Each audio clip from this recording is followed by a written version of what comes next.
Hello, everyone. It is Friday, so you know what that means. It's another episode of the Plus in Pageantry on the BGE Cloud. I am so excited. As y'all know, one of my goals was to start talking with more contestants that I have not met, and I have the honor to do that today. I'm super excited. I'm going to let this young lady introduce herself, but I am here talking with my girl, Destinee. Destinee, say hi to the people. Hello, everyone. Hello, everyone. Beautiful. Oh, I just forgot to turn off my iPhone features. But anywho, Destinee, please introduce yourself. Tell everyone who you are, where you'll be competing, and kind of what you want to talk about today. Absolutely. Hi, everyone. I'm Destinee. I am a native Washingtonian, and I competed in the Miss District of Columbia USA 2024 pageant that just recently passed. I'm representing my neighborhood, Southeast DC, where I grew up, and I focus my platform on financial literacy with a focus in personal finance, just to get my community educated on the things they may or may not be aware of when it comes to financial. Okay, so Miss DC USA. Do you know what was the contestant count? I believe for the Miss, there were 16. 16. And how did you do?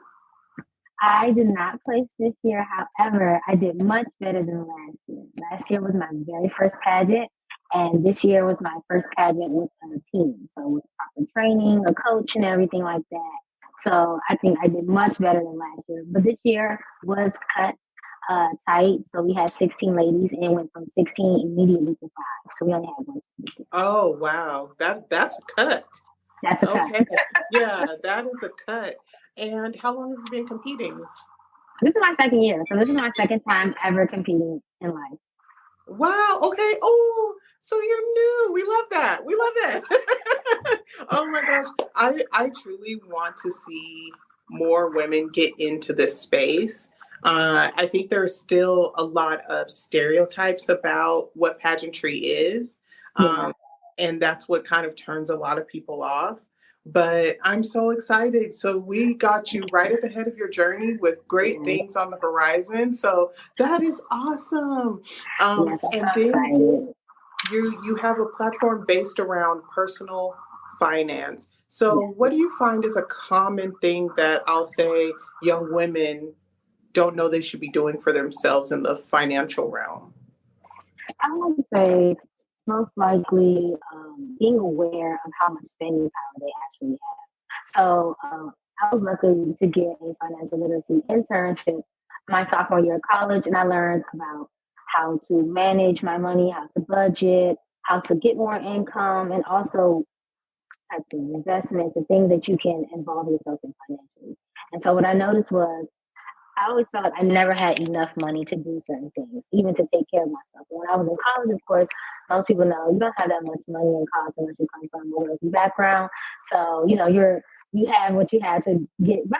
So I learned that a lot of young women do not leverage the amount of money that they have. Coupons are a great way to save. Discounts at stores, signing up for memberships are a great way to save.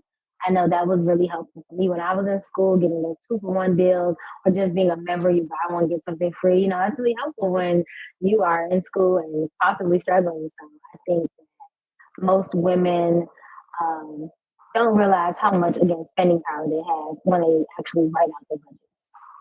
Yeah, I think it's actually really, really interesting to think about. Actually, before we go a little further, can we run a quick test? Can you turn your earbuds off? Off? Yeah, I'm getting like a kind of bubbly sound. So let's just use the mic on your device that you're recording from. Oh, does it sound better?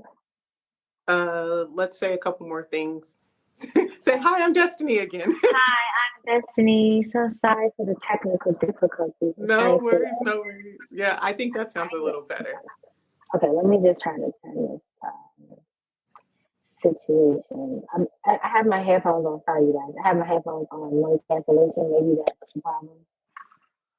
Yeah, because it was kind of sounding like the mic was covered, even though I can clearly see that you're wearing your headphones, so it's just kind of one of those things. Is this better? That's better, yeah. Okay. Yeah, it's probably because my hair is rubbing up against it. Okay, let's work with that. But as you were saying, like, I find that really interesting. I definitely recall my time in school and just really, really stressed about, I'm only working part time in school full time. How best do I A, use my time and B, spend my money? Um, and I, as an adult now in my 30s, that's painful to say, but in my 30s, Oh, blessing. It's a blessing. right? I mean, growing older and wiser is definitely a blessing, but socially, you have to be trained to see it that Yeah. way. Like if you Yeah. don't come up realizing how great it is to age, then you'll be stuck in the stigma. But yeah, Okay. right now I'm Yeah. trying to learn how to use the credit cards I have and like the cashback rewards and the points and the things Yeah. like that, because I get so tied up in, oh, I want to let the points build up. I want to let the points build up. And then I never use them. They just sit there, which I think is kind of like a marketing scam, in my opinion. That's my conspiracy theory. Like they tell you, oh yeah, you can get the points, you can get the points, and then the line keeps moving for what you actually want to use the Spend points more, for. you'll get more points. You'll qualify for these points. Yeah, I understand. Yeah, so I think that's really, really cool. Just kind of putting a light on the spending power in the young folks community, because I think it's very easy for you to see what you don't have. Yes.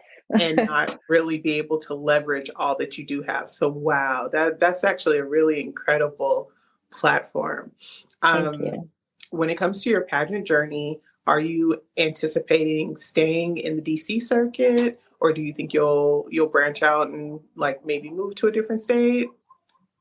I think I considered it because I just want to grow. I'm interested in moving around. DC is my hometown. I grew up here in the city. And so I feel like it's important that if I were to do pageantry, to best represent my city, because, at least when I first got into pageantry, I assumed it was an extent of that nature, people who are from their hometowns. But I learned that you can be from all types of areas of the nation, and you can go and represent these organizations. So I think it's wonderful. And so I've definitely considered that. But at this time, I'm definitely still wanting to be in DC. I'm interested in the USA system, because that is a system that would take you to Miss USA and then to Miss Universe. So that is the system that I am currently in, but I have peeked my head at others. I mean, you got to keep your options open. There's a lot out there. And, I'm the choreographer for 3 USA qualifying pageants. So I choreograph for Idaho, Washington, Oregon. Okay. So That is definitely, amazing. Yes. right? Definitely have a lot of love for the USA system. That's where I got my start in pageantry. Okay. So I see the dream. Like I Thank see, you. but I got my success in pageantry when I started to branch out and experiment Okay. with other systems. So I always, when asked, I always advise women, like, I know, I get it. Like, I know what it's like to want to see those stars across the top of Yeah. your head. I full on understand. Um, I want to be a part of the class of women. It's harder to see your daughter walk across the stage at Miss USA than to have a son play in the Super Bowl. Yeah. I want those things to apply to my life. But when I took a step outside of my own dream and just took the avenue to get on stage more, take more speaking opportunities, still represent my state. There's nothing like wearing your state, your region, your area across your chest. So I'm just saying. I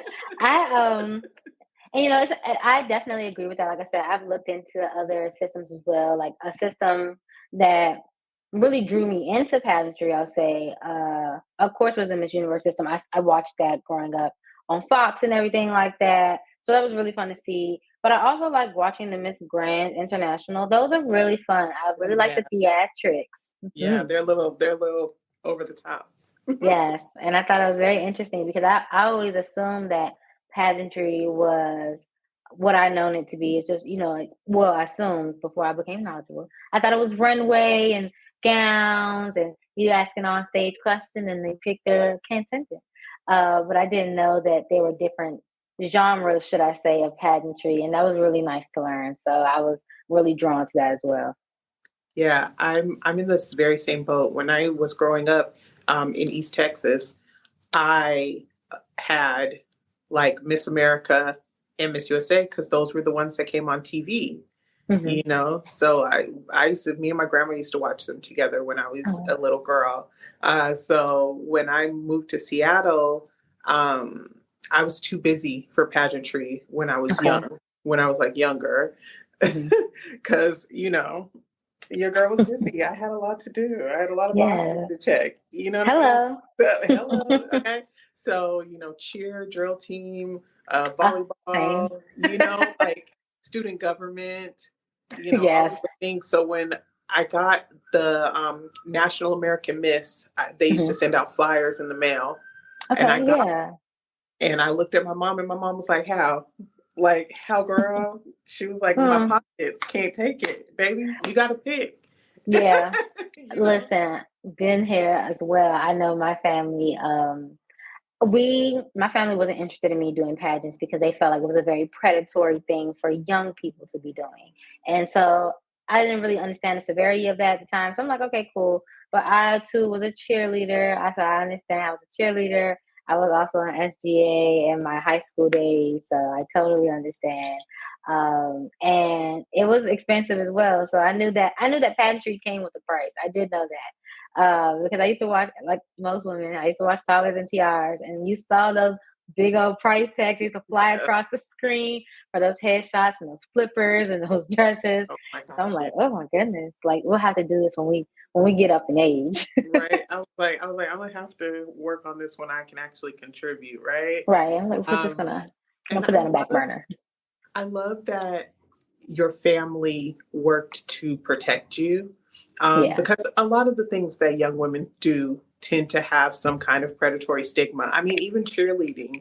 or like if you're a majorette or anything like that, those things can be very sexualized very quickly. So Right. having family around you that's kind of like, hey, listen, we want you to experience the best parts of your youth. Hmm. However, we think you should maybe be a little bit more mentally prepared before you go into this or go into that.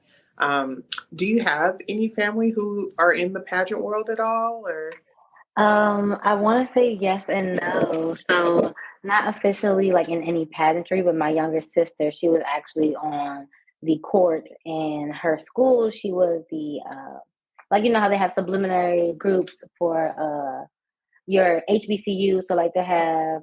So she was a miss of one of her community service groups, and that was the first time I had ever seen uh, myself like that in a light, and it was very inspiring.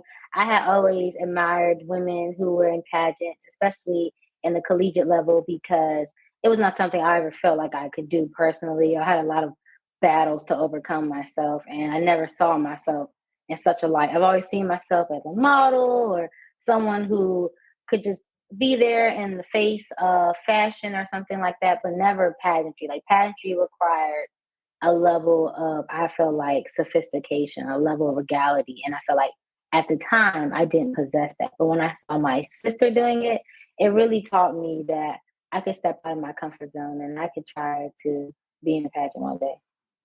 I love that. You know what? We are going to be good friends after this Yeah. because we have like very, very similar.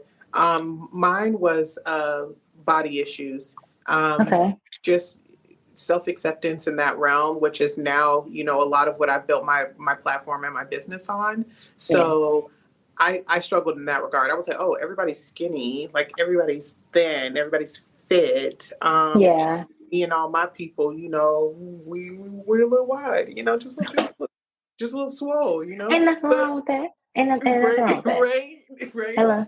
So I love the state of pageantry currently, on Yes. the really big acceptance ride, and I'm glad to have been a part of it because I think my first year competing at Miss Washington USA, I think it was myself and one other curvy girl. Um, Okay. So I love kind of feeling like a pioneer in the space, you know. Yes, Um, you uh, are. Of course. Absolutely. Someone and has to get us started. Yes. you know what I mean? And that's the message that I'll always preach to younger folks trying to get into spaces that they're uncertain about. You know, Yeah. you can't be what you don't see.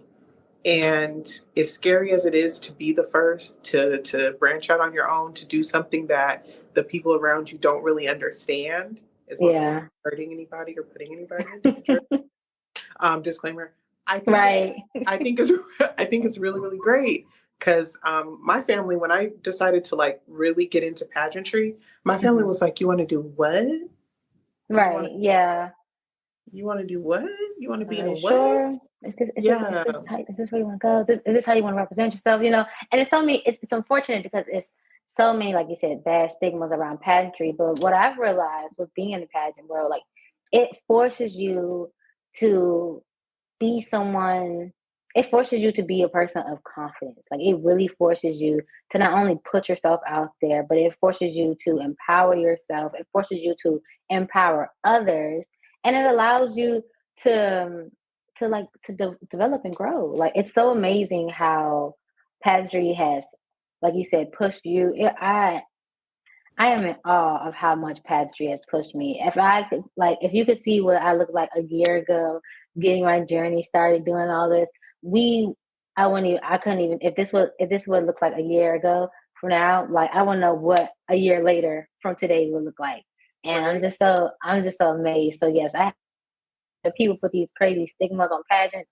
I think that's anything that has to do with, personally, I know this is a trendy topic right now, hyper femininity, but I think it's really important. I think there are not enough spaces for women to show their vulnerability, their access to their beauty, their acceptance of each other and themselves. It's always women in some type of competitive nature, but it's never one that really nurtures the essence of being a woman, you know? Amen. Yeah, I think you hit the nail right on the head. It's so important that we have these spaces where we can just be women, you know, like let's just really dive into all that is, because being a woman is such a complex feeling, you know. Yeah.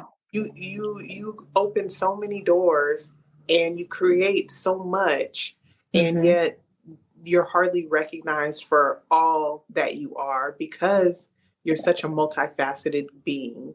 And Right. I think it's incredible if, you know, I don't know what's right, what's wrong, but if the good Lord lets me choose the next time around, I want to come back as a Black woman again. You know, Hello.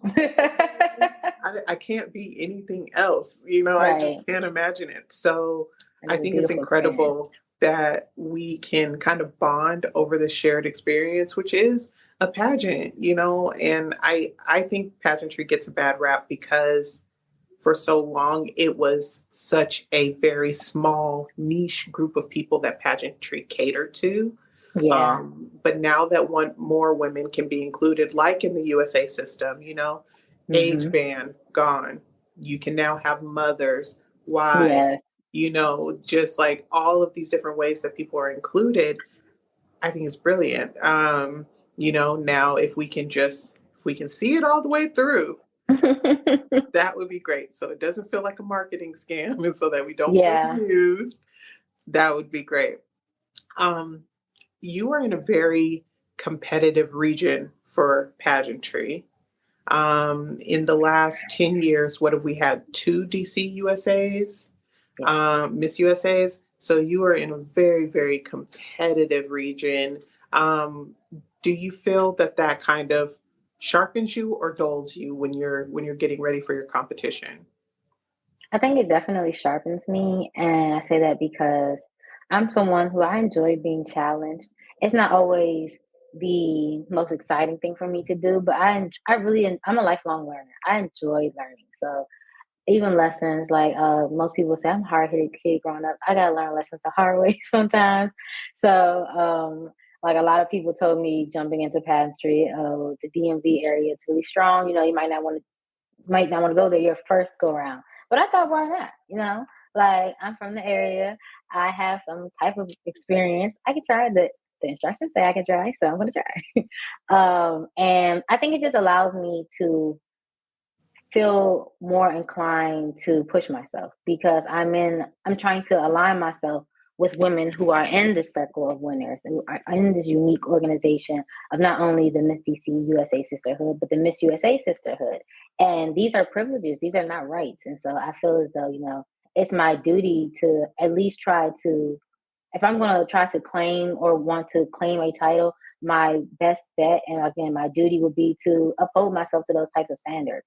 So if we know that they are USA qualifying women or USA crown title holders, excuse me, then I need to look like a title holder. I need to perceive myself as a title holder. I need to believe that I can be a title holder and see what that embodies and try to voice that not only to myself, but to my community. And so I think it's a great way to challenge myself being in that top tier sector of pageantry. I'll definitely compliment your mentality because you have to have a strong mentality to compete in a strong region. Yeah. And one thing that I feel is kind of muddied over sometimes in the industry is just kind of like that come to Jesus moment. Like, yes, every woman has something special. Yes, every woman is capable of doing whatever it is they put their mind to. However, you got to look at the board. Like you got to game recognize game kind of thing, Yeah. So you have to have a good understanding of where you fit in order to assess the journey that's ahead, in my opinion. Right. So that's great that you're kind of like, I see the talent around me, and I know that I'm capable of the same level, if not greater greatness than I see in my area. And you have to have that, and you have to believe that, and you got to pray on it. Hey. If he won't do it, it just won't get done. Because if he say no, then But I think that's absolutely incredible, and I commend you for that because coming into this space new can be intimidating because you're getting a lot of solicited and unsolicited advice. Yeah. coming in, and this is unfortunately still a really, really gossipy culture. So I learned that very quickly, I will say, but to be honest, to be completely transparent, the women of the DC USA Sisterhood are very, very kind. For it to be my first pageant last year, I had a great experience. I joined the last 30 days. It wasn't something that, let me be very transparent. I joined the last 30 days just because I was coaching at the time, and I just really, I'm a young person. I really want to pursue my dreams. I want to continue to do things for me. I got my degree. I represented my family well at college. I'm ready to do something for me. And that was pageantry. And so my sister told me, she's like, Destinee, you got to do it this year because if you don't do it, you're going to regret it. And I was like, you know what? You're right. I'm absolutely going to regret it if I don't do it. So I did it last year. And I had a ball. I had a great time, gown unaltered and everything. I had a great time. We love that. We love it when it all comes together. Yes. Yes. So this year when I came back and, campaigning to be a title holder, I got a lot of love from previous title holders in the Miss DC USA Sisterhood.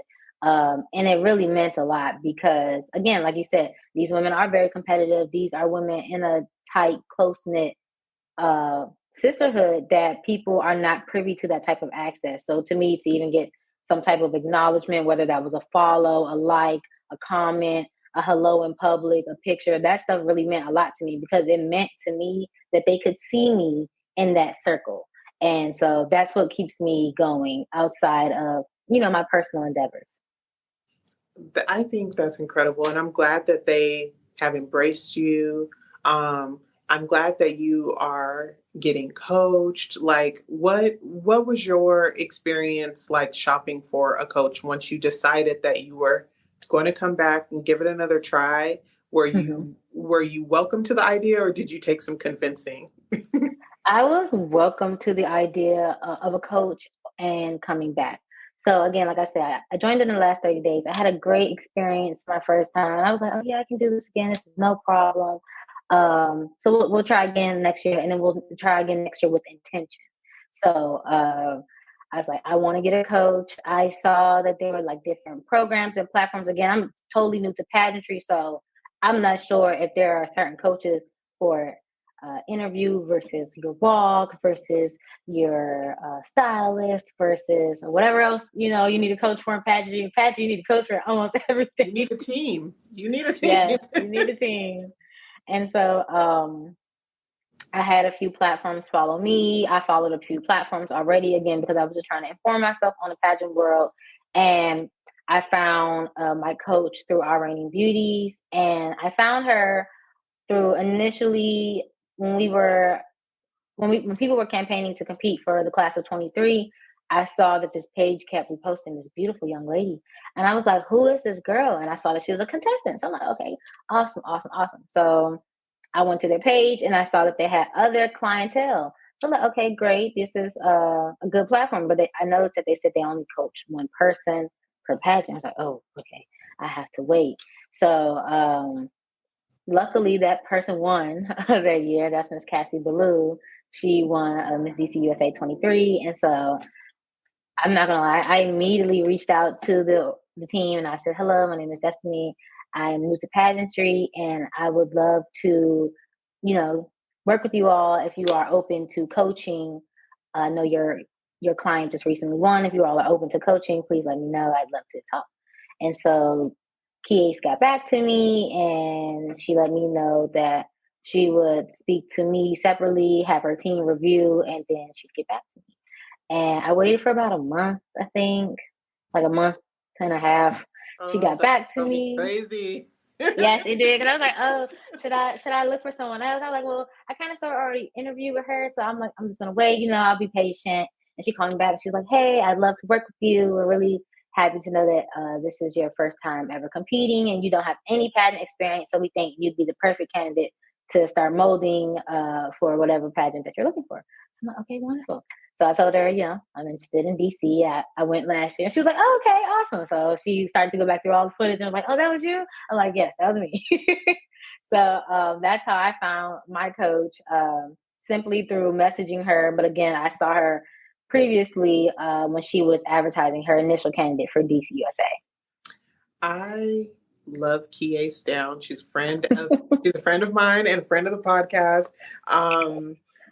She was the choreographer at International Ms. last year. Yeah, she is wonderful. That's where we met, and she's just like so much fun. And it's just like one of those things. I resonated with her because I'm also a choreographer for a pageant. Yeah. And it's just like when you have a group that's giving you no play, no energy, just like they're just trying to get on and off, and you have to kind of be that battery that just kind of gets everybody charged up and just like excited to be on stage. And it's beneficial for everybody. It's good for them because they get good pictures and look like they're actually having fun. It's good for the organization because it looks like a fun show. So I truly enjoyed her, and we a group of us ended up going to Epcot, and I had never been. Ooh, okay, yes. Look at you. I was like, let me go. But yeah, she was a whole lot of fun. And when I interviewed her on the podcast, she was saying how her group only takes on one client per system, and I absolutely love that. Yes, I love the one client system as well. And I like it because for me, I'm someone who I need that private one-on-one coaching. And it's not that I don't do well. Again, I've been an art star cheerleader. I've been a ballerina. So I know how to take a class with a group of young ladies and we all learn the same thing and hope that one of us get picked for the role. Right. So you're very familiar with like the audition process and what it takes to, get out there and be chosen to perform. That's nothing new to you. Yes. However, I will say that I know that pageantry is a different type of beast. She needs to be approached with caution and care. This is not something you just do for fun. This is done with strategic planning and intention. And so I knew that I needed a coach who had those same that same mindset and those same goals. And it's no bashing to anyone who does group training or anything like that, because there are wonderful organizations that do group training. But I know for me personally, my learning style and experience, I need one-on-one because I'm the person in class that's raising their hands every 5 minutes. I got a question. I need you to clarify this real quick before we move on. And because I learned like that, I don't want to stop anyone else's learning process. You definitely have to find what works for you. You have coaches that are very, very hands-on. They Yeah. want you to call them when you get off stage, talk about how you feel. Like you have people who are just like really, really into it. Take me a picture of the earrings. Don't take a picture of the earrings on the counter. Put it in your ear. Yeah, put in your ear. Yeah. Okay, before you leave your hotel room, I need you to take a picture. Let me look at it before you go. Okay, don't forget to take that hair tie off your wrist. Like you have coaches Yes. that Oh are goodness. that hands on. It feels like another parent, and you have Yes. coaches that are like, call me when you get home. I trust in you, and we've done all we can. You have all the tools. Call me when you get home. I'll watch the live stream, whatever. Like Yeah, Case is so. definitely the hands-on parent. Like even during pageant weekend, I think there was someone other than the director. Someone was there recording, I think on their live or something like that, and or taking pictures and uploading us to something. And my coach messages me. She's like, "Take that headband off your head." And I Right. can just hear it in her voice because I'm like, I'm really dressed up and everything, but it was hot. The lights are Right. on. I got lace. I don't want it to come up. Right? I'm trying to keep this look down, All right, babe. we gotta keep her together. She's So, but uh, yeah, she's very detail oriented and hands on like that. my best friend. I met my best friend in the entire world at a pageant years ago. Oh, And we just hit it off. And she's like that with me. I'll take a picture, whatever, and I'll post it. She'll be like, "You need to take that Apple Watch off." And I was mm, like she'll post something cute on the comments, like, "Oh, go best friend," flame emojis. And she'll right. text me. She was like, "A, take that Apple Watch off. B, like, can you smile? Can you act like you're having a good time?" Yes. Yo, but we do that for each other. Like she'll before we even go to pageants, we have a FaceTime and we go through wardrobe, Yes. shoes. So it's kind of like we're each other's coaches, Hmm. and I think it's adorable. Like I love having that. And then it's somebody who really understands pageantry. Like Kies has been in Right. pageants or in the world, in the realm for so long. She gets it to a formula. Yeah. So, yeah, love her. And I love that that's, who, you're kind of under her wing. I love that for you. That's great. Thank you. I support that rubber stamp. I appreciate it. Yeah. So you mentioned All-Star Cheer. Yes. Kudos. I could Thank never. you. The backhand spring, Look, let me put an asterisk on that. I was an all-star cheerleader. I was not the furthest I got was a back handspring. But okay, my team was not doing that. I was on a level 3 team, but we did level 2 and level 1 tumbling gotcha. because we were a newer team to the organization, but we could do level 3 tricks. We just weren't doing all that flipping around. Well, I mean, that's what would have stopped me. That's what stopped me from cheering in college, actually. Okay. Most colleges require like a backhand spring, and Yeah, my, same. mine was a little janky. Like I was like, Same. Listen, we are definitely going to be good friends. I tried right, out for my cheer team at my university, and I made the cuts. I made the first half of cuts. I was like, okay, great. I can get through the door. We got this. And second day was all about tumbling. I said, oh no. mm, And the spots, they're not like your typical spots. Like they're not like your. I feel like gymnastic spots, and this is no shade to the process, but I felt like it was just a light. Like they just want to make sure you wasn't falling over, but they weren't like. You know how like they give yeah, you yeah, that, yeah, like they yeah. said touch. They weren't doing all that. They were It like, was either you got it or you don't. And I flipped. Oh my goodness, and it was okay. It wasn't horrible. I definitely got carpet burn on my forehead though. I mean, it'd be like that. Right, but Like I tried. I know, like when I was a cheerleader, I absolutely loved it. I was, a captain at my school. Definitely like teach. I invested all star, all American. Yes. Like all the things. Loved it down. But I think it's Mhm. just a testament to my personality. Like, Yeah. when I'm going to do something, I want to be the best, B, want to be recognized for being the best. And, I want to just explore it as far as it'll take me. I did that. I didn't cheer in college. Well, I actually ended up going to art school. I Ooh, wanted to go. fancy. I went to school for fashion design, but I Oh, wanted to that's really go. cool. Right? It's so fun. It's so fun. It's Yeah, dangerously fun. It's terribly expensive, but dangerously fun. I can imagine. Right? Like, as most things that I've chosen for myself.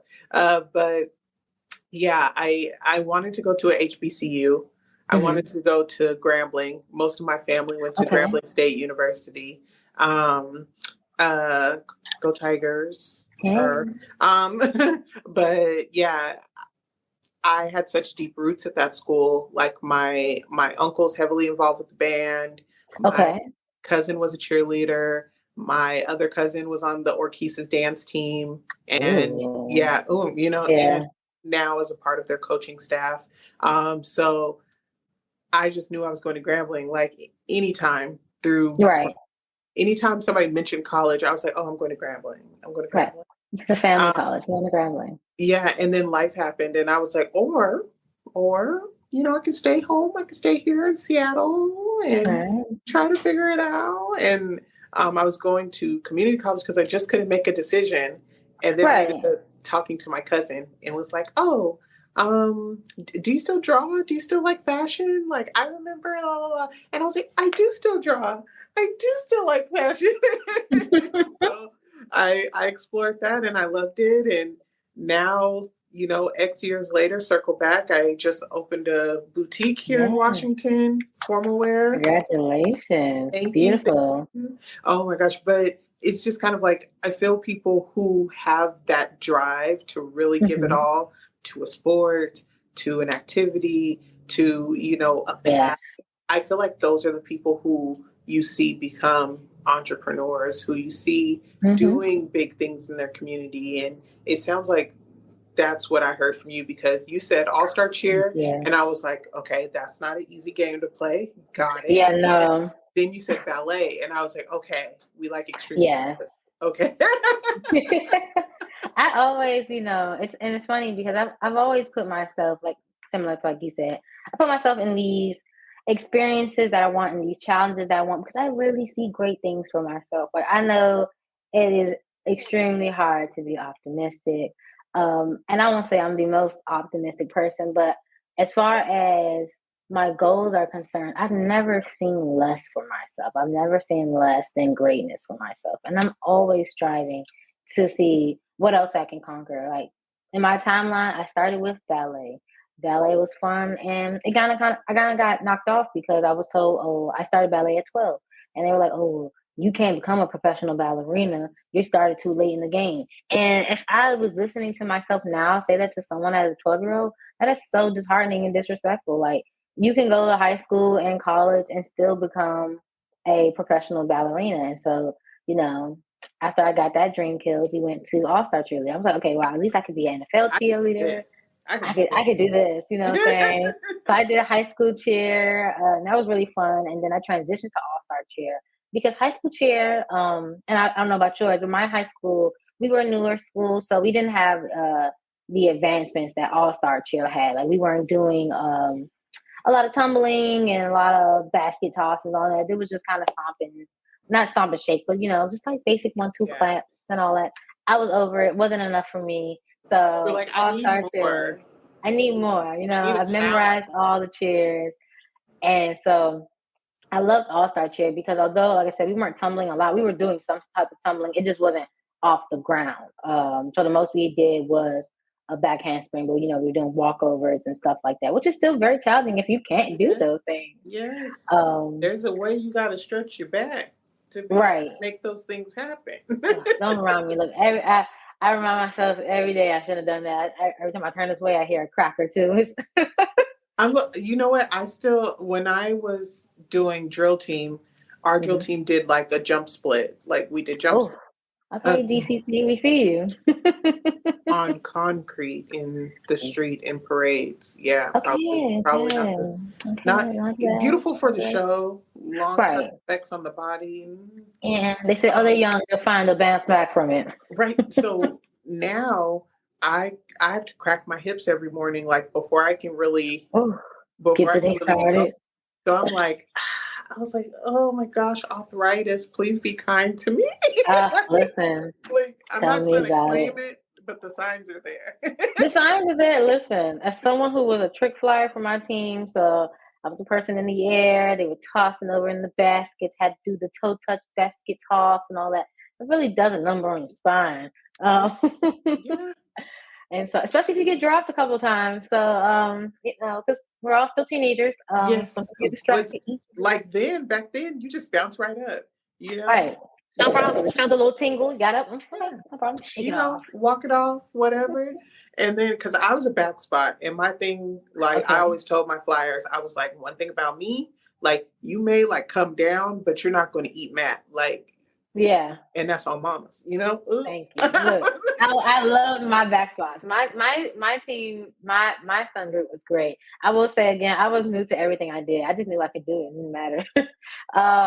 But my I love my back spot. I love my spot. Some of my bases I'm still friends with today, and it's just so amazing because it was such a journey. It was so fun. But definitely something that does wear and tear on the body if you are not ready for that lifestyle. Yeah, I for real. Like I wish I was closer to more of my drill team friends like Hmm. today because I think we might have something on the young ones, you know, Hmm. because we was out there risking it all. Right. We was out there risking it all. Now there's like safety rules and things like Yeah, I saw that. that. I was like, you know what? We can't be mad at them, but Yeah. save the hips for those who still have them. Save the hips, save the baby's hips because and Yes. then another realization I had, child, I gotta wear two knee braces. I ride a Peloton, so I love Oh, nice, my fancy. oh girl, yes. It was I bought my Peloton right before COVID hit. I got my Peloton Okay. before COVID hit, and I'm thankful. But Yes. I think I got a promotion or something, and I was like, I think I deserve a little something from Yeah. you, a little Little something, treat. something. Yeah, a little, yeah. And then I got it, and all through COVID, like an active member of the Peloton cult. Okay, Yes. like I love that thing. And then I bought a home, Hmm. and that was my biggest thing. I was like, Oh, how yes. am I going to get my Congratulations. Oh, Yeah. thank you. Yes, Yes. it was a Home goal of ownership. mine to purchase a home before 30. But we'll have to have you on Dibs to talk about home ownership. Yes. Oh, yes, girl. Heavy on the ownership, ladies. Yes. If you can, you should. And if you Hmm. can't, you need to develop a plan so that you can. Amen. Okay. Amen. I like Like, that one. like, Hmm. but that was on my to-do list. I was like, okay, I'm in this space. I'm really, really fortunate. I was able to live at home because me and my mom are like this. Yes. A Um, blessing. right. Like I was like, ooh, yes. So I worked in apartments, in property management, and I just Okay. knew I didn't want to live in an apartment. I was like, Lord, no. Mm-mm. Yes. Lord, no. Mm-mm. I want whatever it is. I wanted to kind of be building some kind of equity. Hmm. So I wanted to be mine. So Absolutely. I was in the middle. So I bought a condo because I didn't want to worry about yard work. And That's fair. and the biggest thing I had to worry about was transporting my Peloton and getting Uh, it up the stairs. Because I was like, right. oof, oof. I was like, am I really going to pay movers just to move my Peloton? Hmm. But I no, mean, my it's a good my best investment. gay came Good through. investment. Oh, yes. There you go. Yeah, my best gay and his boyfriend came through and they moved Hey, it for me. listen, we still appreciate the muscles. Thank you so Right, much, right. friend. I paid them in pizza. It was great. Oh, look, even better. Look, and they got a meal. We got our Peloton. The world goes round. Life's good. Everything was right with the world. Hello. But I Yes. think to circle back to you because girl, I'll talk about me. But to I know, we circle back good. to you, I think it's incredible and you're on this really, really great trajectory Thank to you. kind of continue to shatter glass ceilings for yourself and choosing a platform that isn't your run of the mill platform. Like a lot of what you see in the pageant world. You know, you'll see a lot of mental health awareness, breast cancer awareness, like, Yeah. you know, so even your platform kind of separates you from the bunch because you need a bit of expertise to um, Yeah. to speak on kind of building a positive portfolio, a positive financial relationship between you and your monies. So Yes. I It's, think that's incredible.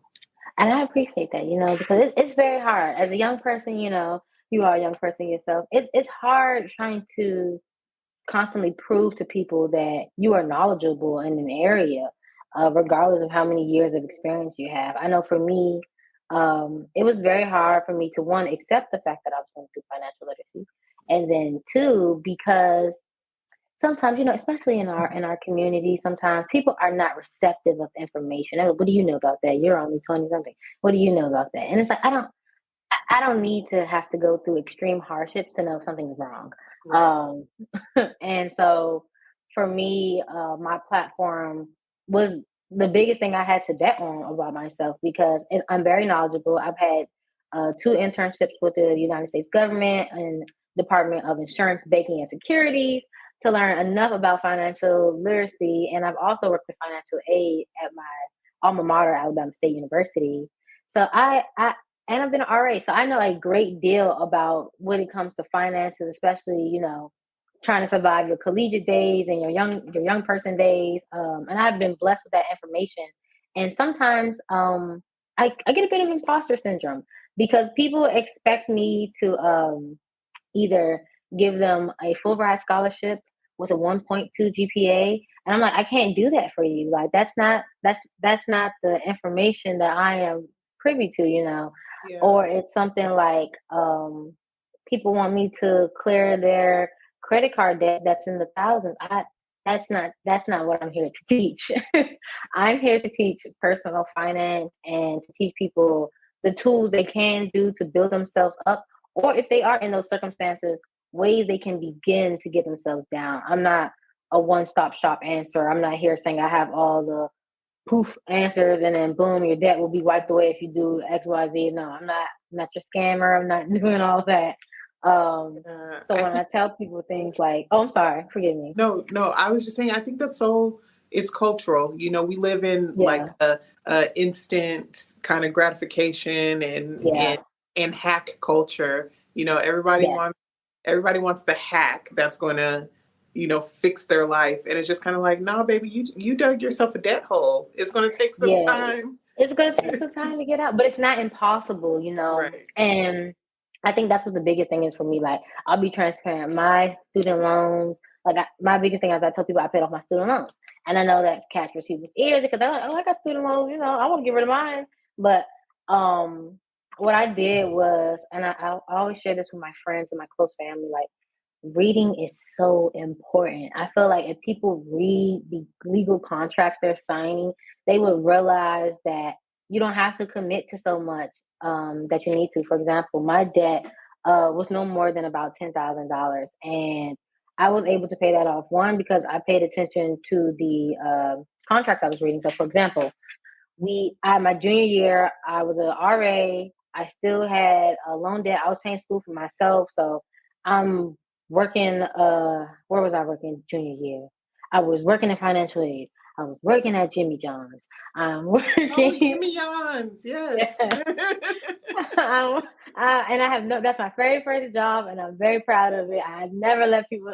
I rep Jimmy John's Come on, hard. come on. Jimmy John's has the best chocolate chip cookie I've ever had in They my life. do. I They tell people do. that all the time. They're like, "What do you like there? What do you like?" I'm like, "The cookies. Don't The sleep on the cookie. cookies." Don't sleep on the cookies. If you're not a big sandwich person, just go in there and get Just that the double, cookies. triple chocolate chunk, whatever it is. Mm, I some have people go made crazy. Jimmy John orders just to get the cookie. My lady, I would have gave you two. When I see people do the delivery order for a cookie, I'll give them two. I know what you're doing. I know what you're doing. So yeah, I'm working all these jobs, and I had to cover my balance because a university, if you don't cover your balance in time, then you can't register for next semester. And Hmm. so it wasn't an option for me. I had to finish school because family name. I gotta represent. I gotta do well. And Right. so I went to my counselor, wonderful lady. I'm like, hey, I have a balance. What can we do? And the first thing I would say to that is talk to your counselors in financial aid. Sometimes you have a high enough GPA to receive an external scholarship that they're just holding on, waiting to disperse funds to people who qualify. You just have to ask. Like, that's one tip. That's one hack I'd like to give everyone. Go to those offices. Go to your chief of staff's office. Go to any office in your university and see what scholarships are available. You'll be surprised. But also, you have to maintain a good GPA. Again, this is not something for people who are experiencing people like on academic suspension. These are people who are in good academic standing, and they will gladly grant you some funds. Yeah. If you're not in good academic standing, there are actually grants and things that will help you get out of those situations. However, it's a little more tedious and a little more time consuming. So Yeah. um, that is a hack I'll give the people. But I learned from my counselor that I was about to take out a $2,000 loan. I had a $700 balance. Now, as an adult, doesn't sound too pricey. Like, okay, a couple payments, we can get $700 down. But when you're making $7.25 an hour, Right. $700 sounds like $2 million. Right. You like So 707? Jesus, I was like, I don't got that type of money. And she was like, well, you can take out a loan. And I was like, ugh. I don't want to take out a loan. I just took out a loan last year, like, and that was a lot of money. That was $5,000. Like, what am I supposed to do now? And so, right, I'm being transparent. And so, she was like, "Well," I was like, "Actually, can I see that?" And I decided to read the monastery note, and I said, "The promissory note, not monastery, excuse me, promissory note." And I read that I can just take out the exact amount I need. So I took out like $700 exactly. And I was like, okay, I don't need to take out this whole loan is $2,000. I can only take what I need. So that's what I started to do. And I know some people use those funds for Like to live. yeah, like to live off of. But again, I had a job, so I was okay with my 725, make it stretch. I like to do things in bulk. Buy my soap in bulk, buy my snacks in bulk, Go shop all that good at your jazz. parents' house, rob Go, them for some stuff, you It's know, gonna be a lot of oodles or and noodles. it's gonna be a lot of noodle nights. Like I'm just very transparent. I So when it like comes to noodles, I don't financial care. literacy, thank you. When I was in school, what I would make sure I do, because for some reason when I came home back to the city, I could never get a summer job. DC is a really tight area, and so if you weren't already working up here, like it was hard to get a job before you were going back to school. And so I would never have a summer job unless it was through SYEP, which is another great organization in DC area. And again, I'm still making 725, 825, not really making a lot. So I would save all my summer money and I would buy the stuff I needed for school, whether it was in increments at a time or those last minute sweeps, and I would just take all of that to school. Because mind you, I am in Southeast DC. I'm going all the way to the state of Alabama.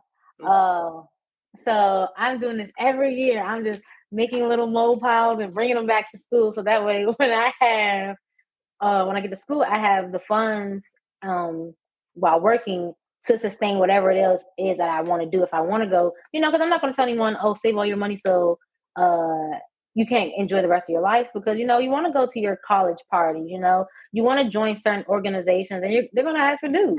So yeah, it costs. it costs to be the boss. It does. So sorry, this little curls, unpaid actor. Oh my goodness. It has main character energy. Yes. And so those are just a few of the things that I've learned. It came with a lot of sacrifice. That's what my transparency is really about. It came with a lot of sacrifice. And I noticed when I talk to people about my journey, my experience, a lot of people are not willing to do that sacrifice. They're not willing to cut off half of a summer of fun to save your money to make sure you have what you need in college. Because unfortunately, my parent is taking care of all of my siblings at the time. They're adults now, but they were still young. I'm the oldest of four, so they were still in school while I was in college. Four? Yeah. I'm a big sister. So you have a little sister? Yes, I have one sister and two little brothers. Well, three actually. I'm an only child, so I don't know what that life is like. But must be nice. Oh, Look at this. It's definitely a lot of sharing, but me and my siblings, we have a bond that is unbreakable. Like it's amazing. Our sibling bond is. I wouldn't trade it for the world, honestly. And that sounds so cliche, but I would double down on my siblings, right or wrong, anytime. That is how much I love my siblings. Like, you know what? I will say, full transparency, being an only child is great, but you get Mhm. lonely, So I always had friends around, and my Okay. friendships were always like really, really, really deep, So Hmm. anybody that I considered friend, it was like, you're at my house every weekend. Anything I'm doing, Yeah. I'm signing you up for, like it's just kind of Yeah. really, really close, tight knit friendships. So it's like a lot of those folks are still in my life today, like who I really had those tight, close knit bonds with. See? So it's like my chosen siblings, Yes. you know. These are your sisters too. Yeah, Yes, I'm like, all right, absolutely. Hey, hey yes. y'all, shout Hey. outs.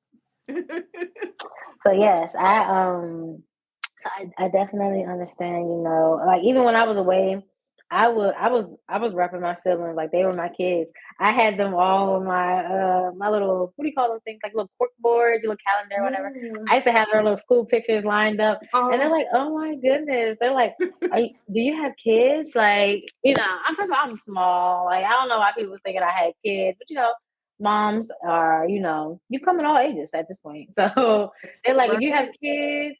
Or they used to only see my sister's picture. My sister's picture would be somewhere else. My brother's would be on my cookbook. My sister's, I think, would be on like my vanity or something like that. And I'm Yeah. like, oh my goodness, is that you? Or do you have a child? I'm like, no, that's my sister. Oh my gosh, looks just like you. So yes, I It's like love my so. siblings. Thank you.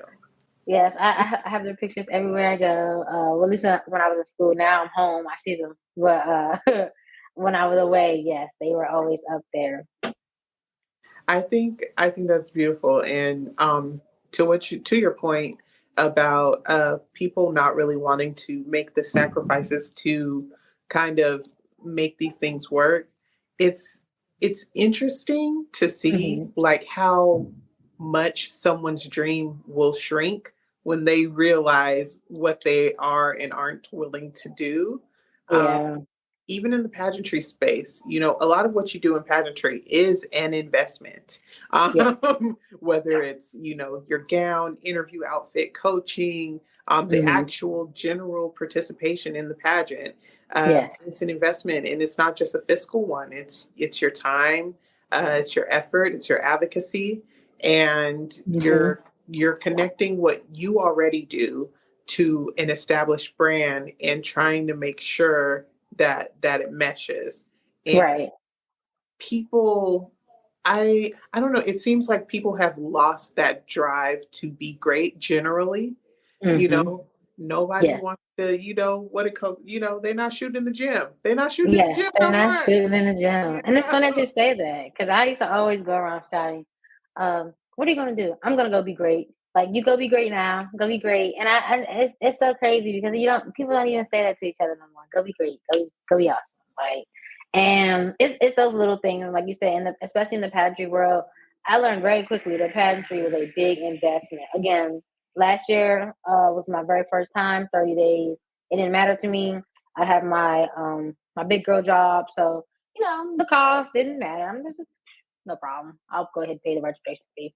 But this year it was a lot different, and I realized that with the team, the intentional styling and things like that. Like I didn't know last year. I was happy to be there. That's all I kept telling people. I'm just happy to be here.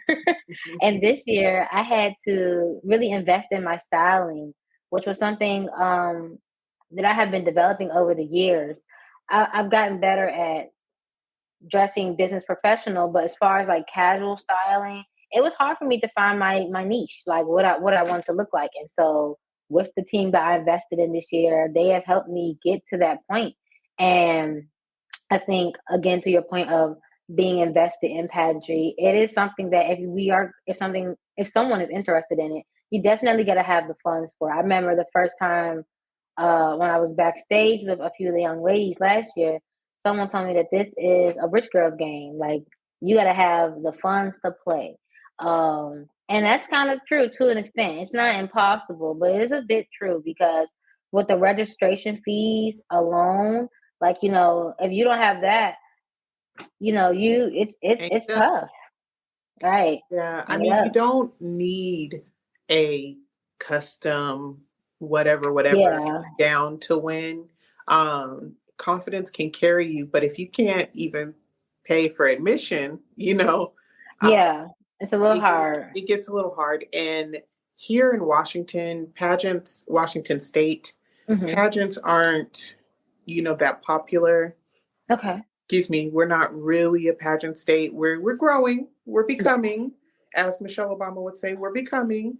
Um, but we're a little bit behind the times. So a lot of our pageant participation starts when women are leaving high school or are already in Okay. college. So our teen pool and younger pool is very, very small. And then, you know, we're a very liberal state. Hmm. So putting the value into something like a pageant just doesn't make sense to a lot of people here. Right. They don't see the value in investing in women in this way.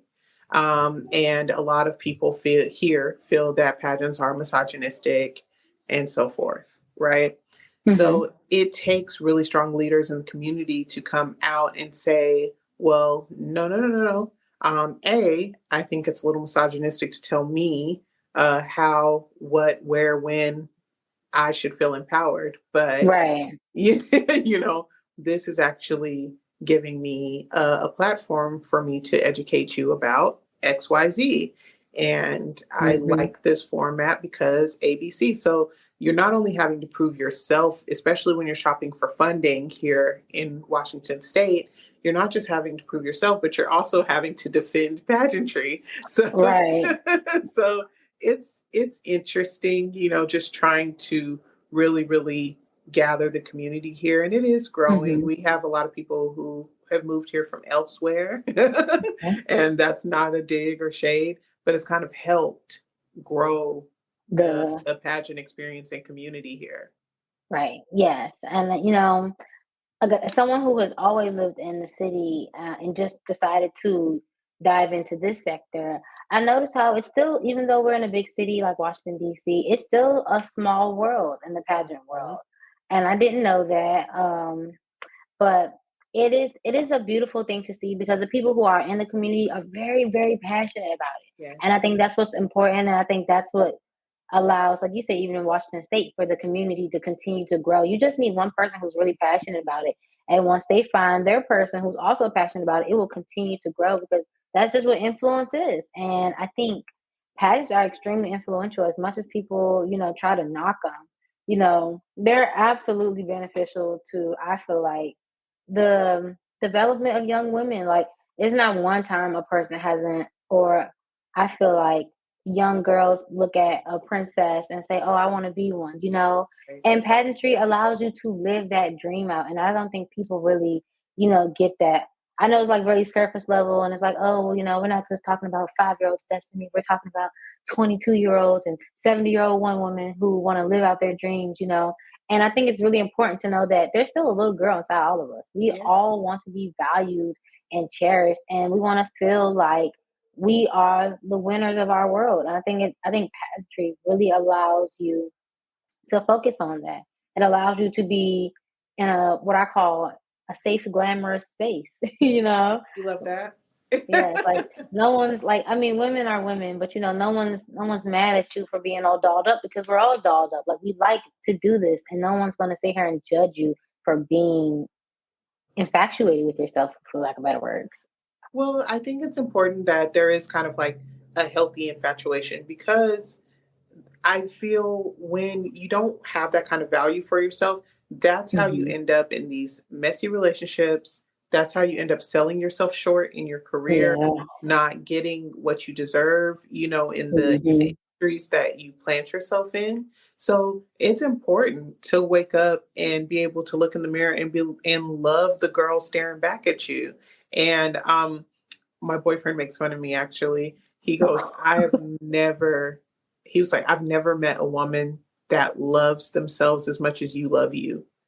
That's wonderful. And I was That's like, why shouldn't I? You know, like, right. and it Like, sparked a I love me. I conversation, love looking at me. right? Like I was like, oh, Well, what not the in a God is vain this? way, but it's important to have self love. I was speaking on a panel in April about that, and I was actually just telling my boyfriend about that too. Especially as Black women and as young women, when we get to this age, when we get to our 20s and 30s, and I've seen it with women in my family and mentors that I've worked with. No one will teach you unless they really truly care about you. No one is going to instill that confidence in you at those ages. No one is going to tell you to love yourself. No one is going to tell you that, Amber, you're the best Amber ever. Like, you're so gorgeous, you're so intelligent, you're so smart, you can accomplish anything. Don't worry about the haters because you are going to go far. Like, no one's saying that to you 20 plus. Like, and I think that is, again, back to the sisterhood of pageantry. That's what pageantry I feel like does. Like, although you will have people in your system or even in your class that may butt heads, we're all still here for a common goal, and that space allows women to do that. And self-love is extremely important. That's something I've learned throughout this whole year. Another transparency moment, I started out at a size 8 last year, going into my pageant journey, and this year I'm a size 0, and it took a lot of Girl, you was discipline. working. Yes. It took a lot of discipline. It took a lot of consistency, and it took a lot of self-love, because at first I was really upset at myself because for a while I felt like I didn't recognize who I was in the mirror. Not because of what I looked like physically, but I didn't know who I was anymore. I just felt like I was moving through life with no purpose. And pageantry gave me a reason to get off the slump, to get out of that slump and to get back on my high horse and recognize who I am, the accomplishments I've made, the contributions I've made to my community, and do something with it and not sit here and pout about it. And so it's been a ride this year, but I'm grateful for it all. I think that's incredible. And one thing that I want to remind people out there is the body positive movement goes both ways, y'all. It's a sliding Yes, scale. We can't vilify people for being thin and praise people for being curvy, or vice yes, versa. Like, I mean, if you have a goal out there and you achieve it, that's what this is supposed to celebrate. We're supposed to be yes, celebrating all bodies. yes. So I think that's incredible. You set your sights on something and then Thank you were you. able to pursue it and getting it done. But there is a bit of that uncertainty that happens Mhm. whenever you make a change. It could be as simple as changing, like cutting your hair or changing the hair color, in Yeah, order to kind of find that look that's really going to either set you apart or make you internally happy. And hmm it's a lot of work. It's a lot I of know. work. I know for me, for the body positivity, I knew I was very happy with the size I was. I had a good shape, but I just felt like I wanted to be more comfortable in the two piece, and I wanted to do that on stage. And I know, again, like we were talking about earlier, the caliber of women that DC sends, I knew that I had to be at least two piece ready, and so I decided to do that, and it allowed me to feel a little more comfortable about myself. I've fluctuated between sizes since I've been in college, and so I've always been okay with how I look. And I just find it funny because of how you mentioned I've had people in my community who poked fun at me for being curvier when I was heavier, which is again not an issue. But when I was, people made fun of me for that. And then when I was slimmer, people made fun of me for being too slim. And it's just like you can't win for losing. So like you said, you got to be happy with where you are and what you want to be. And for me, that was definitely getting into a swimsuit because a two piece, because when I wore my one piece, I was very happy. I loved my one piece swimsuit, and I still do. But I feel as though a lot of it, some of it definitely came from the adverse experiences in pageantry, which is a bit of bullying. I remember that first year, I heard people making fun of me for wearing a one piece, and like yeah, like you hear the whispers. It's loud enough for you to hear, but they're not talking to you about you. Yeah. Um, and I'm not gonna lie, it was fueled with a little bit of vengeance. So It it it stings. It stings a little bit. right, and I Um, was like, you know what? Okay, that's fine. But then I saw a lot of beautiful petite women as well this year wearing one pieces. So it made me feel comfortable. It made me realize, like, although I did make these dramatic changes based on a few elements, that the people around me still subconsciously encourage me to be comfortable in whatever it is that I decide to wear. Yeah. I think that's the thing. You can tell no matter how much you spend on a garment, you can tell when somebody is comfortable in their skin, you know, Yeah. and it translates on stage. So being whatever weight, and being happy in your body is it's a feat, Yeah. especially when you're in a sport where you are being judged, and you're relying heavily on your peers to actually get through the process. I Hmm. know for me, when I was voted Miss Congeniality the 4 times that I competed at Miss Washington USA, obviously, right? Yes. Uh, Congratulations, right. girl. Thank you. It's such an honor, and I love it. I love it. I have so many congeniality titles through my career in pageantry, and they're my absolute favorite. So thank you to everyone who's voted.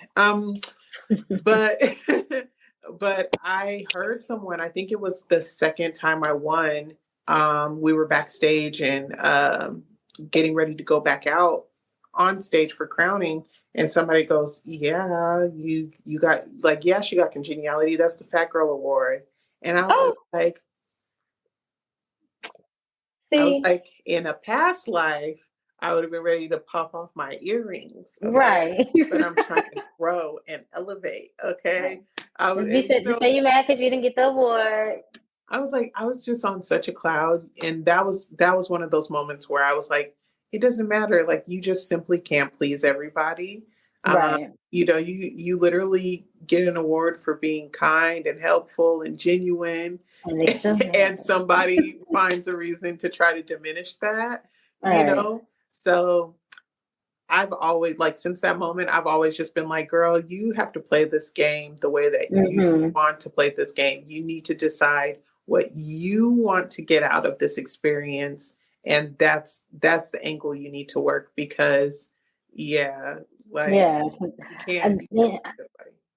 I think that's so important, because I think people always expect, like, there's no rule book to life. There's no way to go about things. There's no this is how you need to behave to make sure that you're a top pick for the pageant. And so, to your point of, you got to figure out what works for you. Like, you really do. And people who are just have negative things to say about whatever award they win. Because I hear people all the time just like, someone's mad that someone else got swimsuit, or that someone else got evening gown, or that someone else won. And just feel like, you can't take away those accomplishments from others. But even if the other person hears it, those people cannot allow those harsh words to dictate how their worth, pretty much. And I think it's important that, people develop mindsets like yours while we're in the pageant world. Yes. I think it's incredible. And one thing that I cannot stand about pageant culture today, there's a lot of things that I love. So, if I didn't love pageantry, I wouldn't still be involved, trust me. But I hate, like, the "it was rigged" culture. Uh, yeah, Oh I my don't like that either. I don't like it. And it just, no matter how you say it or what your intentions are, it always is going to diminish what the winner is experiencing. Um, Right. and I've been doing this for a long time. I've been in the pageant world since 2012. Mm-hmm. Okay. I've Yes, devoted that. I'm 31, had to think about it, 31, Mm-hmm. and developed, the last 10, 12 years of my life, I've developed in devoted to pageantry. And in all that time, almost every single pageant I've been at, it was rigged. The judges wanted blondes this year, the this, the Mm, that, like, oh, yeah, I guess they wanted a girl in a red dress. Like, it's just yeah. like the things that people pick to kind of harp on. It's interesting to me. Mm-hmm. And so, in looking and being somebody who is also like a participant and a steward, and being able to see what goes on backstage, I'm happy that the pageants that I've worked with on staff have debunked all of those theories for me. Yeah. You know what I mean? And I'm happy that my experience has taught me, okay, there's really no merit to this. It's Mm-hmm. it's just what people think. Like it's just Right, yeah. right. And I think that's really important. Like I said, this is my second year. I've never been in a system where I felt like the pageant was rigged. Unfortunately, fortunately, but unfortunately, I feel like every person that I've been in a pageant with and or seen pageantry, I think that they are well deserving. And I think from the research that I've done personally, a lot of people don't know what goes down in the interview room. So what you see on stage and what you might think is fantastic on stage, their interview might have been out of this world. And I think that's very important to consider because we never know how personable one can get in their interview. And I think that that's something you really won't see on stage. Even if there's a on stage question, that's not something you'll really be able to take away. You won't be able to grasp the concept of who they are or what they're passionate about in a 45-second answer on stage versus a 5-minute interview, you know? So, Was your interview 5 minutes? no, it was 30. Oh, I was about to say, girl, you hit the interview lottery. You got 5 minutes. No, no, no, no. My interview was 3 minutes. They made sure we knew it was 3 minutes. Oh my gosh, yeah. They had the beeper in the background. Beep, beep, beep. Our Okay, thank interviews you. for Washington and Idaho Mhm. were, I think they had 4 minutes. So Okay. I was in the hallway before the girls went into interview. Just, Okay. I like to do a look over before they go into the interview room and then we talk and I just kind of keep everything light. Mm-hmm. And when I found out they had 4 minutes, I was like, sign me up, coach. I was like, nobody Now gave me sign me four up, minutes. coach. You Yes, know, I was like, we okay. definitely got 3 minutes in ours. Oh my goodness. We definitely got 3 minutes in our excuse me, in our interview. And it was fun. I had a good time in my interview. I'm learning things every year. The very first year, oh, you could tell I was scared. I got my video. This is what I want to see. I knew it wasn't the best, but I just want to see what it looked like. Shoulders are up here. I was Oh just my God. so, I'm so scared. My first pageant, oh my gosh. So my first pageant, my interview was great. I was having so much fun. Mhm. This is what I love to do. I love to talk to people, Yeah. and I get to, I think it was my last judge or my second to last judge. And he goes, how are you? And I was like, oh, great. Da, da, da. Super excited to be Hmm. here, and he was like, okay. He was like, how's your aunt? And I was like, my what? Like, how's my aunt? I was like, I guess she's well. I haven't spoken to her in some time. And he was like, well, Yeah. then he goes, I don't think they're going to count my scores because I think we're cousins. Like, I think we're related. And I was like, Oh, okay. well, it's great to meet you, cousin I've never met before. You could still judge me, though. All right. I'm like, like, okay. like, you can We, still judge me. we Like, can write it discuss the on family tree the afterwards. Please. I would like my scores. like, yeah, like, I don't know you, but, Oh, great to and that meet was another thing. Yeah. I'm sorry. That was another thing that made me realize about the USA system, which was interesting to me. I didn't know that we didn't get scores back. I thought that that was something that was, and it's not too bad of a bad thing because I too am a journalist by trade. So I know how to, work a room, speak to people, try to get feedback. But I did not know that you didn't get scores back. So I'm like, how does you. one That's really know how to depending. improve? I think that's depending on your Like state stage. leadership. Yeah, because our directors offer, you have to pay for it, but they Okay. offer you the opportunity to get judges' feedback. Okay. Yeah, but you just have to pay for it before the pageant. I honestly think we're the only states that do it. Our three. Okay. I think Montana might as well. Okay. Okay. But yeah, most of the USA states don't give judges feedback. When I was competing for USA, Hmm. you didn't have to pay for the feedback, but you did have to like call and like actually Yeah. catch the director and be like, hey, hey, hey, do you have a moment? Yeah. Did the judges write anything down about me? I was West Seattle. Yeah, thank you. So Right. it was a Do little you bit guys remember? painful. Yeah, but now they have it as an option. You Okay. can purchase your judges' feedback, which I think is great. Yeah. It's a little bit of a shot in the dark when you don't know what didn't work, but also different judge, different day, different result. So Yeah, and they say that a lot too. So I try to be open-minded about that because long as you know that you're improving, I guess that's what's most important. I know for myself, I know what I definitely can improve on from this year to next year for sure. So my your curl is like, we need to name her. oh goodness, this is I don't know what her name is.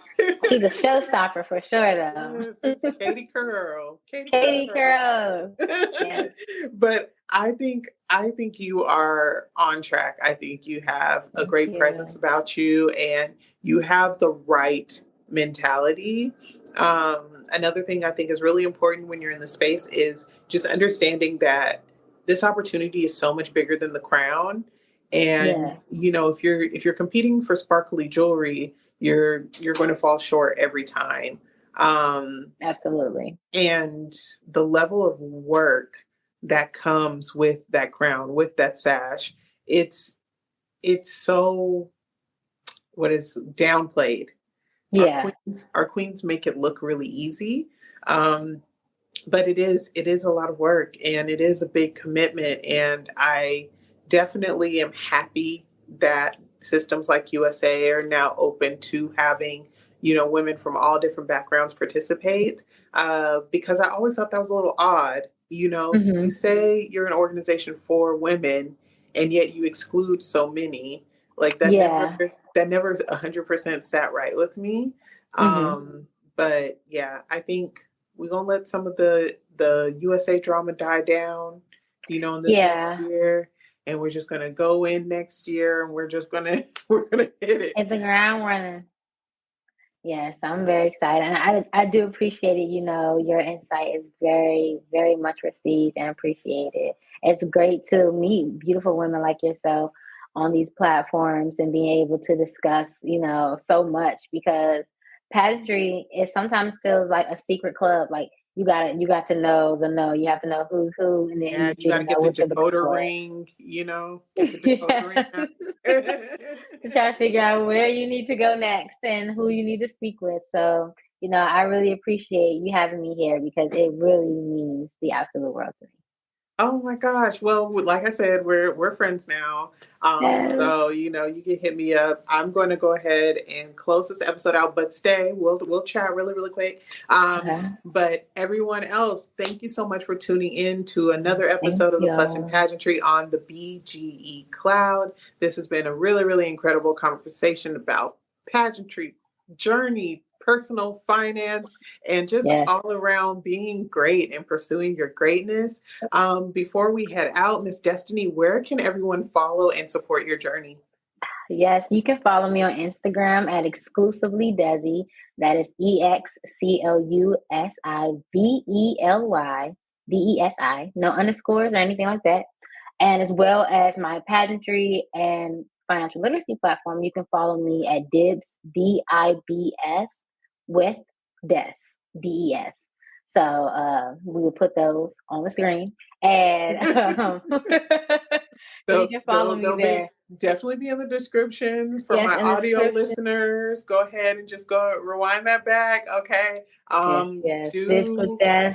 Follow us, please. Yes, follow, support. We're trying to do good things for the communities that we serve and Absolutely. that serve us. I will have all of those platforms linked at the BGE Cloud on Instagram and Facebook. So do be sure to follow. I love you guys. Have a great day and don't be afraid to pursue your greatness. We'll see you next Yes. time. Bye.